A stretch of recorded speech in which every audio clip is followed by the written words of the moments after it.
Você já parou para pensar na quantidade de impostos que são cobrados todos os dias? Questões como essa são tratadas no Código Tributário Nacional, que completa 50 anos.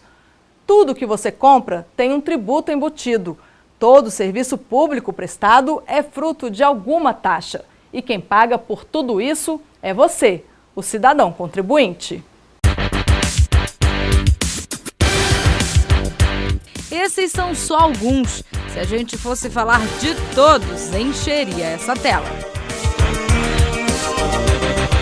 Tem imposto para tudo, na verdade, né? Você paga imposto por qualquer coisa que você consome aqui no país.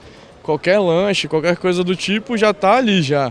Então, de comum mesmo, de começo de ano, é IPTU e IPVA, né? Eu acho que é o mais... Todo dia tem um diferente, que você nem vê, na verdade, né? São mais de 90 tipos diferentes de tributos em vigor no país.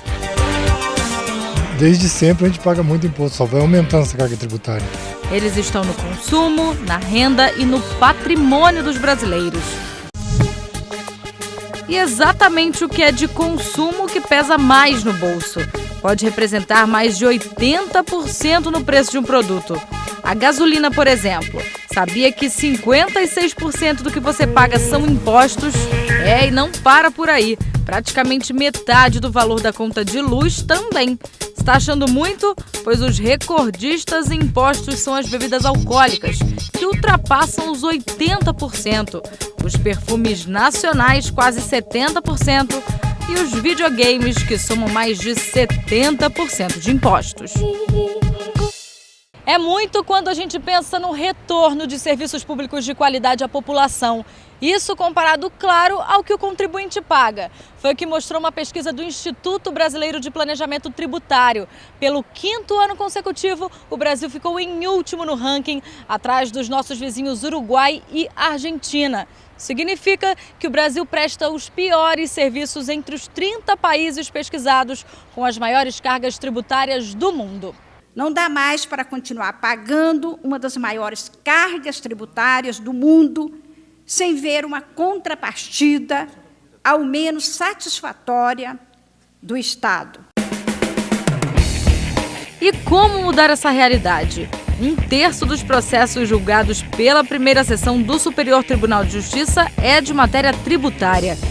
Sendo a União a instituidora dos tributos e sendo a União a arrecadadora desses tributos e depois a cobradora desses tributos, significa dizer que na Justiça Federal são debatidos os grandes temas envolvendo o direito tributário. E com o novo Código de Processo Civil, é cada vez mais desafiador interpretar os tributos nacionais.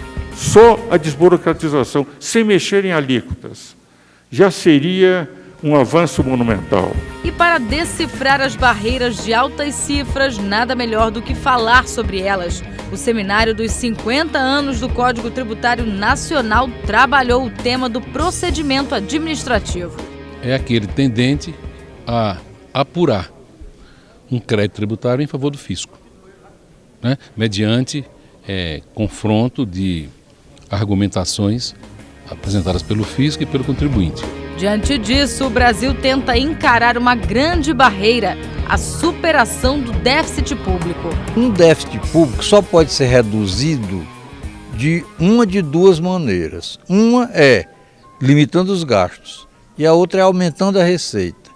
No Brasil, a tributação já é elevadíssima, é um dos países onde a carga tributária é mais elevada no mundo todo. Elevar a tributação vai afugentar empresas do Brasil. Muita gente vai botar empresa na Argentina, ou no Uruguai, ou no México, ou no Japão, na China, em vez de botar empresa no Brasil. A tributação é um peso enorme, mas o código que regulamenta tudo isso é o alívio. E foi aplaudido, ganhou elogios. O Código Tributário Nacional é talvez a lei mais bem feita que nós temos no Brasil.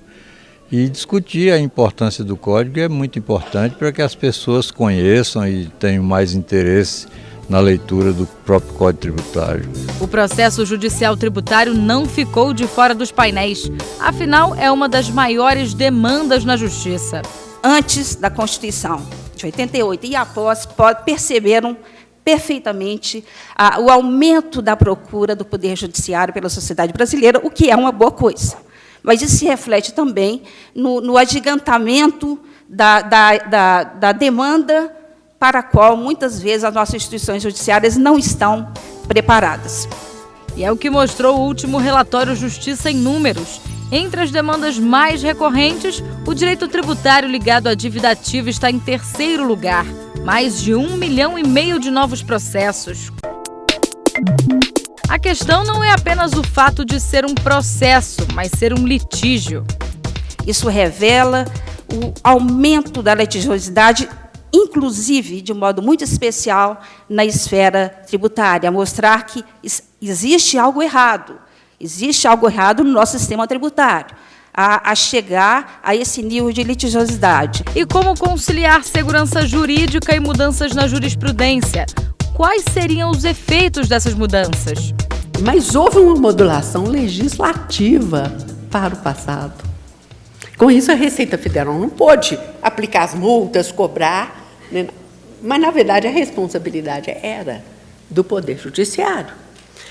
Agora, sabermos, né, em que momento, em que caso deve o juiz da Corte, do Tribunal Superior modular, eu acho que isso depende muito do caso concreto. Debates que vão refletir no trabalho dos juízes e na sociedade.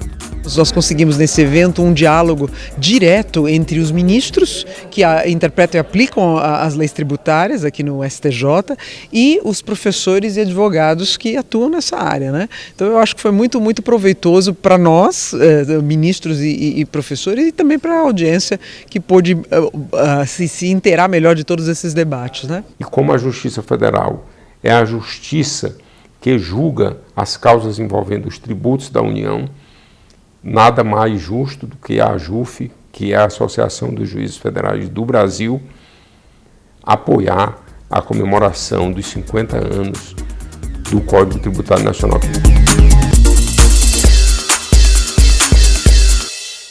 Daqui a pouco, o Justiça para Todos volta a falar sobre o sistema tributário brasileiro. Vamos mostrar outras discussões no seminário de 50 anos do Código Nacional. Voltamos já!